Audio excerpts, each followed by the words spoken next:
Episode 24, Facilitation Skills for Risk Leads, we focus on the human abilities that transform technical knowledge into organizational progress.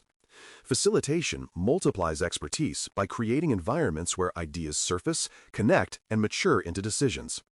A risk lead who masters facilitation can draw insight from quiet specialists, guide executives toward shared understanding, and maintain balance when discussion grows tense. These skills do not replace analytical competence, they amplify it. Risk management succeeds not because of clever spreadsheets, but because someone ensures that diverse minds work together effectively. Facilitation, at its core, is about designing conversations that produce clarity, confidence, and commitment under uncertainty. The first responsibility of any facilitator is to establish psychological safety from the start. People share genuine concerns only when they trust the process and the person leading it. A safe atmosphere begins with tone, respectful, calm, and inclusive.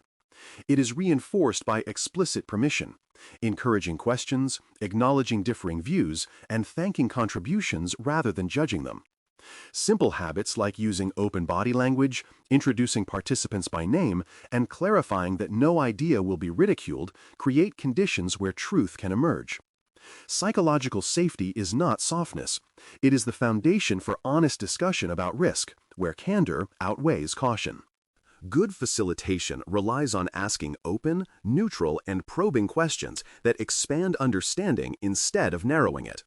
Closed questions like, "Is this risk likely?" invite one-word answers, while open forms such as, "What could make this risk more likely?" stimulate reflection and context. Neutral phrasing prevents bias, signaling curiosity rather than judgment. Probing questions dig beneath surface statements to uncover causes, dependencies, and assumptions.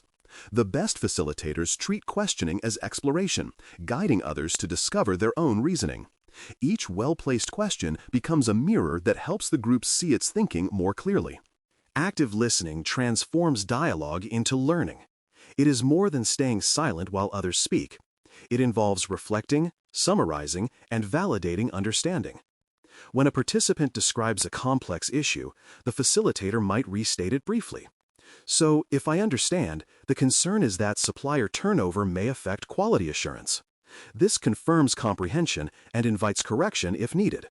Reflection also slows the conversation enough for deeper thought. Participants feel respected when they know their words were truly heard. Over time, this practice builds credibility. People begin to speak more thoughtfully, trusting that their input will be handled accurately and constructively. Challenging vagueness is part of the facilitator's duty, but it must be done without shaming contributors. Risk discussions often produce phrases like resource issues or communication gaps. The skilled facilitator probes gently. "Can you describe what resource issue you mean? Staffing, funding, or access to expertise?" This transforms abstraction into actionable clarity. The tone matters as much as the question itself. Curiosity communicates respect. Accusation provokes defensiveness. By modeling precision without criticism, the facilitator teaches the group to think in sharper terms, elevating the quality of every future conversation. Group dynamics are as critical as the technical content. Managing airtime ensures that no single voice dominates while others retreat into silence. Subtle cues, like making eye contact with quieter members or inviting a round of short perspectives, balance participation. When dominant personalities overextend, facilitators can redirect gracefully by summarizing their points and opening the floor. "That's a helpful view. Let's hear how others see it." The aim is not equality for its own sake, but collective wisdom. Balanced airtime keeps discussions rich, avoids fatigue, and builds ownership across all roles represented in the room. Conflict is inevitable in risk management because perspectives differ. Handling it with principled curiosity transforms tension into progress. Instead of suppressing disagreement, effective facilitators frame it as an opportunity to understand priorities more deeply. They might say, "It sounds like there are two valid interpretations. Can we explore what each assumes?" This separates ideas from egos.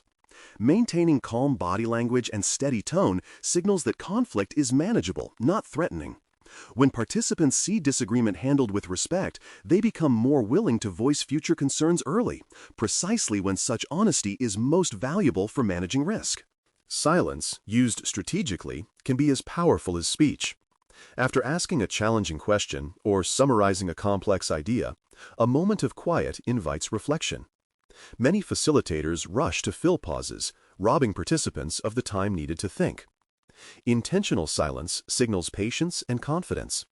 It gives introverted thinkers a chance to formulate thoughts and encourages deeper responses from all. In high-stakes discussions, a calm pause can reset emotional tone and slow impulsive reactions. Silence, when used purposefully, becomes a tool for depth and composure, a quiet signal that thinking is valued over speed.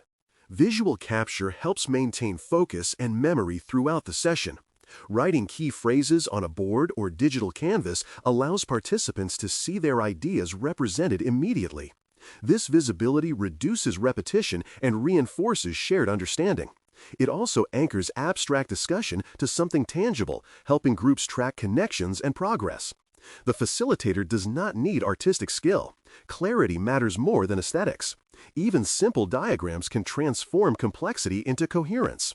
Visuals act as both documentation and conversation aid, ensuring that dialogue stays aligned and participants feel their input is genuinely shaping the collective record. Reframing is one of the facilitator's most versatile skills. When discussions stall or become negative, a reframed question can unlock new options. For example, if participants focus on obstacles, the facilitator might ask, "What would need to be true for this plan to work?"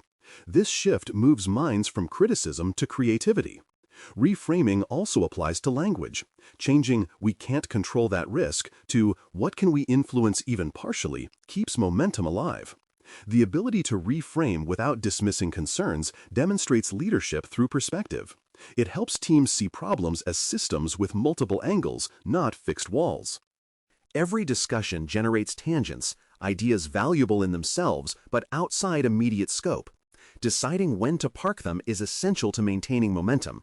The facilitator's parking lot captures these thoughts visibly so they are not lost, while freeing the group to stay on purpose. Timing is key.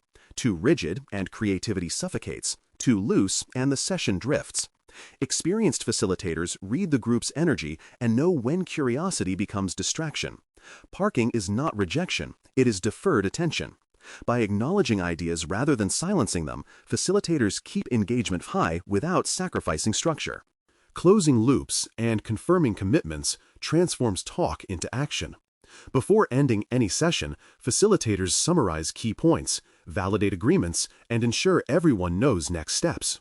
This includes confirming ownership, who will refine statements, validate data, or follow up with absent stakeholders.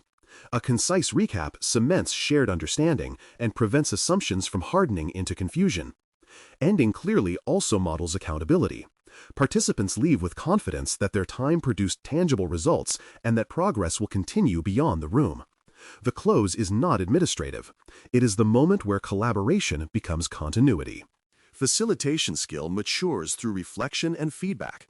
After each session, effective risk leads review what worked and what faltered. They might ask peers or participants for candid impressions. Was the pace right? Were all voices heard? Did the questions lead to insight? Continuous improvement in facilitation mirrors the same discipline applied to managing risk.